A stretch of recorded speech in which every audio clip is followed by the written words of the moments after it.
What's up, you guys? It's Nerd Nation Films, and today I want to discuss with you San Diego Comic-Con. Obviously, I wasn't there, although I really wanted to be, but I do want to mention what was covered there by all the panels and other things. I am overwhelmed with the fact that both my Boston Comic-Con polls have unanimous decisions so far. If you haven't voted, go vote right now on my Twitter. So now that's out of the way, we can discuss the sad part that Marvel Studios was not at San Diego this year. They didn't show anything. I was expecting them to release something along with it. They said they wouldn't have a panel. Doesn't mean they wouldn't give us a Captain Marvel trailer. They didn't. However, they had a grief counseling booth for the deaths of the heroes in Infinity War. Good enough. And there was a brick-built, life-size sort of Thanos there as well, sporting my man. That's cool. But that's not what we're here to see. We're here to see the trailers. We're here to see the new stuff, new announcements. And seeming I wasn't there, I did not see the Venom trailer, so I'm not going to discuss that. And same thing with Wonder Woman. Shame. But what I did get to see were trailers for, like, Fantastic Beasts and Godzilla. Although I really don't care about those two that much, they're there. You guys can watch it. The trailers are online. I'm not going to show anything, but feel free to watch them yourself. The main ones that I'm here to talk about are Shazam and Aquaman. I think DC's turning the tide with Shazam. It looks so fun. It's lighthearted. The suit is colorful. It reflects the fact that he's a kid. A lot of people, I feel like, aren't going to like the silly nature of it, but that's the way it's supposed to be. He's a kid. He's got everyone's wish to be a superhero. You know, he's super powerful.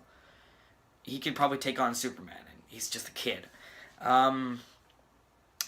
That looks amazing. You have to watch that one. If you're a comic book fan, watch that one. I've guaranteed it'll probably change the way you think of DC films, for at least that one. Aquaman looks okay. It's a meh-looking movie. It doesn't look as bad as Batman vs. Superman, but it's okay. Black Manta looks awesome, though. Yeah. That's about it I have to cover for movies, actually. Now we can move on to the little bit more interesting stuff on the comic book side. DC's Black Label. This is pretty much DC's version of the Marvel Max series, where they're taking darker approaches on their characters. For Batman, this is okay, but if you make a Constantine book, I'll be on board for that. Do it. You won't. But I heard that Constantine was in the Batman one, so maybe there's hope for that. On the TV side of things, we got our first looks at Teen Titans, or Titans, actually. Young Justice Outsiders, which I really don't care about, and Iron Fist. I will say this about the Iron Fist one, it looks a little better than last season. Again, we haven't seen almost anything yet, but it does. I have hope for this one to be better than last season. I'm not saying that it's going to be good, I'm just saying it's going to be better than last season. It's still probably going to be bad. But okay. Titans, though. DC changed their approach with Shazam and made it lighthearted and fun. Titans should have been lighthearted and fun. It doesn't seem that way. It's very dark, and I think they're trying too hard to be edgy, and the whole Robin thing. Yeah. Just watch it yourself if you want to know what everyone's been talking about. It's pretty bad. Anyway, let's talk about something a little bit more fun. On the gaming side of things, we got tons of new looks at Spider-Man PS4. We got a new story trailer that revealed Silver Sable as another villain, and we got all three of the pre-order skins finally revealed. The last one we were missing was revealed at the convention. We had Spider-Punk revealed, Iron Spider from Avengers Infinity War, and now the Velocity suit, which all three look great. I'll probably always use the classic suit, but hey, we got new stuff. I really think 2099 is my favorite Spider-Man. So if they put him in there, I'm going to rock that forever. But for right now, the best suit, in my opinion, is the classic one, which we got a closer look at with the story trailer at the convention. Now we can talk one of my favorite things about the convention. Funko Pops. They had tons of exclusives, including Valkyrie, Classic Ant-Man, and Mark I Iron Man. These are 3 examples of great figures that I wanted to get, but I couldn't get. You guys probably noticed now, but I got 2 figures.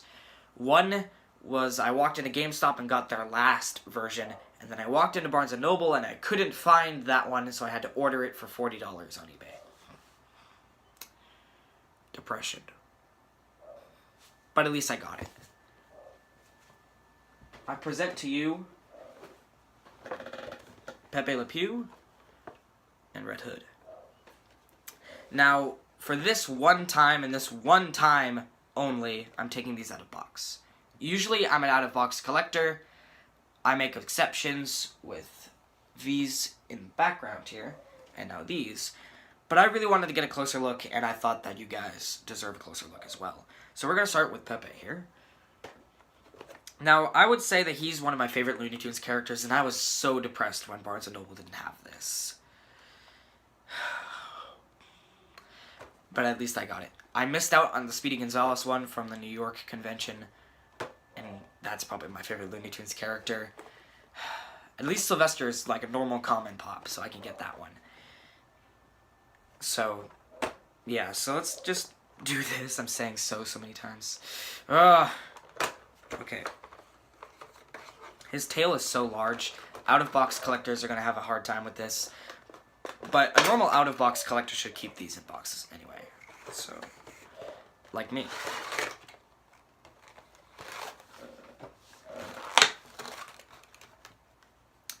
Look at this. This is awesome. I gotta say, the tail is so huge, but it works. It absolutely works. The bottom of it's a little odd, but he looks great with the rose, and he looks like him, and he's acting like him, for sure. This has got to be my favorite pop in the collection. I'm saying that right now.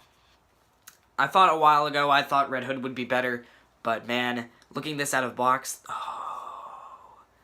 this is by far the greatest figure I have. It's unparalleled.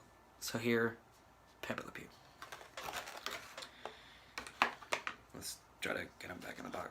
No, I have no idea how I'm going to get this to work.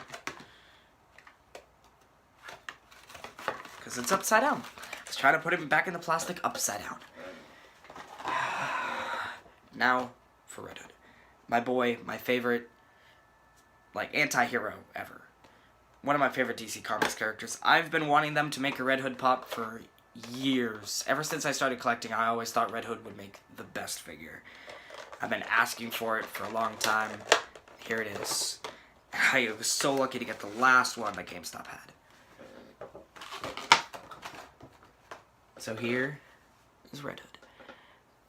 He holds up to Pepe, but not as much on the back and on the sides. His guns kind of looked better in the pictures that they had of him before.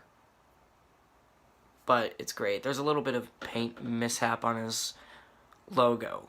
But besides that, Red Hood's simple in the way he usually is. He's beautiful, man. They did it perfectly. I couldn't have asked for anything better.